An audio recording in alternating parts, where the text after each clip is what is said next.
So in this video, we'll be adding just a standard $40 Amazon catch can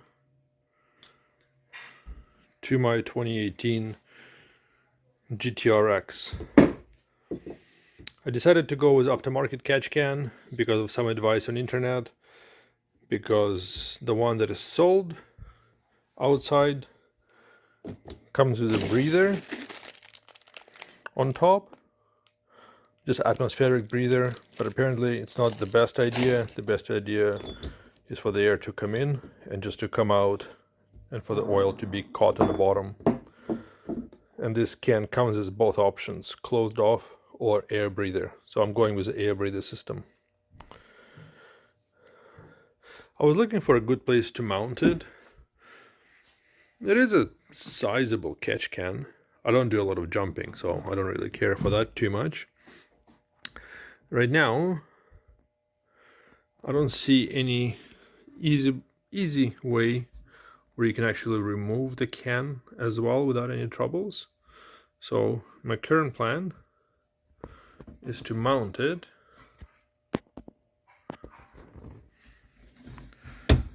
to the fiberglass. I'm actually going opposite where the intercooler is. This way I can run the hoses without too much bending. But if you want to short hoses, I guess you can do it here as well. Or you can find your own mount. My idea for the mount is just a piece of wood. It would be better if you had an aluminum board. I'll paint it for a bit of water resistance, but I hope there is no water in the hull. Otherwise I get different problems. And I plan to simply glue it to the fiberglass. And that's it.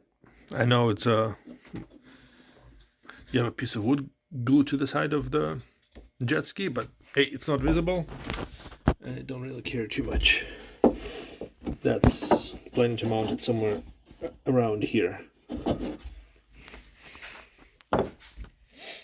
And then afterwards, just use the existing mount to attach the catch can. And to make it more removable, I'm adding these pieces on the bottom, on the back.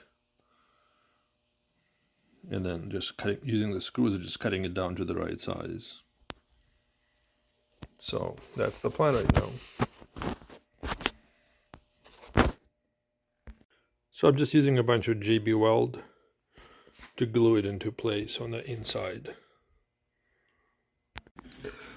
In order to set, secured it with tape and left it overnight to dry. I sealed the side with the same glue and we'll paint it a little bit to match, semi-match. And hopefully it holds, right? Unfortunately, in this particular implementation, the design is rather poor because I'm screwing in. As you can see, the screw is in the way of the cap.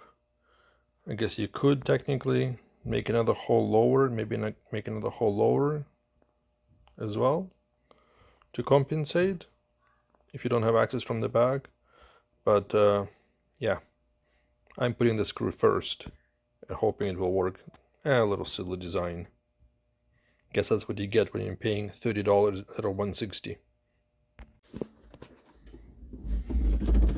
I managed to screw it in barely. I put a bit of Loctite so they don't come out. The color match is not perfect, but that's all I had on hand. Don't particularly care.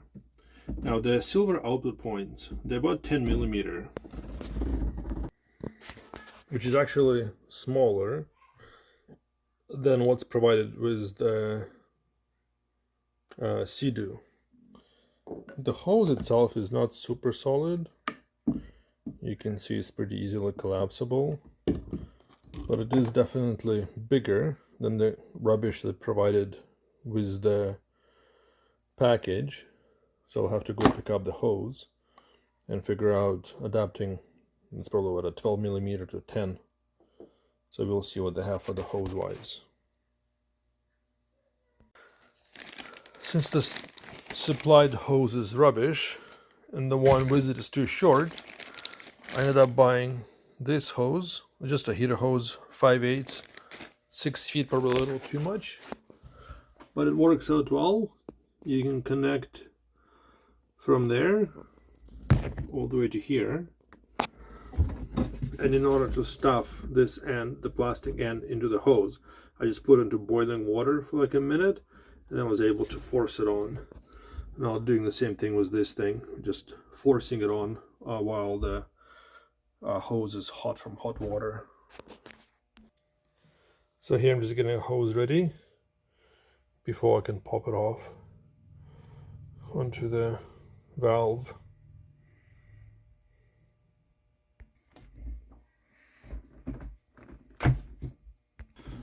Although it's a little bit difficult, but it went in most of the way, then the clamp will hold it. I couldn't quite get it all the way, but it is far enough, at least in the first couple of ribs. I think spraying this with silicone spray or spitting on it would help a little bit. I tried to push it as far as I could. That's as far as it goes. The little hose clamp, and we'll see how well it works over the next couple of rides. Well, now is everything set up? You can see it's running. One suggestion that was given, as this is an inexpensive option to catch more oil, is to remove the catch can, the reservoir itself that is, and add to it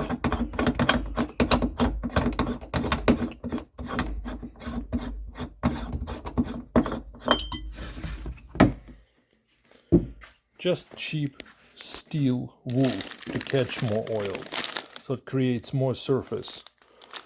This is just a garbage from a dollar store.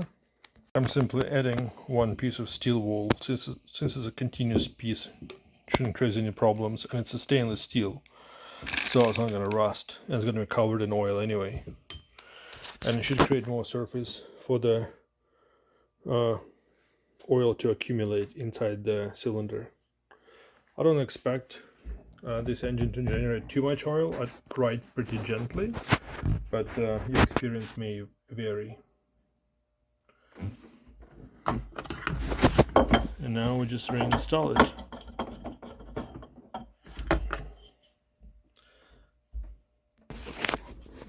Now that it's reinstalled, you have a silly dipstick if you ever need to use it. And I'll give it a test ride in a few days and see how the whole thing performs, if the apparatus still works well. I have to say the installation itself wasn't too hard, and I just hope to keep the needed oil from the intercooler and from turbocharger. So did the first run today. It's kind of expected, no problems with performance. The catch can is still attached, no issues, still holding full speed, no check engine light, nothing. So I would say so far the installation is a success, but just in case I'll take out and see what's inside after like a 10-minute ride. So the total ride was about 45 minutes, but maybe only about 15 minutes on the boost. The rest was just at a regular normal speed. And I would say nothing inside, no signs of oil at all. And just a light whiff of oil, that's about it. So I guess this one is not spitting out too much oil without any significant boost. Well, if you find it helpful, you can buy the same can from Amazon, and I'll get a few cents from it. Otherwise, hope you enjoyed.